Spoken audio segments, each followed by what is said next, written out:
Dila. May dila.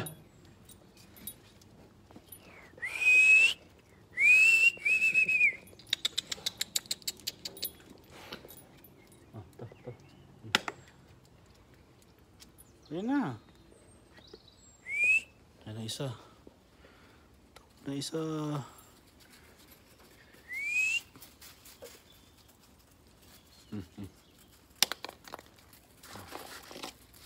Yung isa. Ito pala nakapindot. So itong isa guys. Tanda na. Paika-ika na. Hindi ko pala napindot kanina.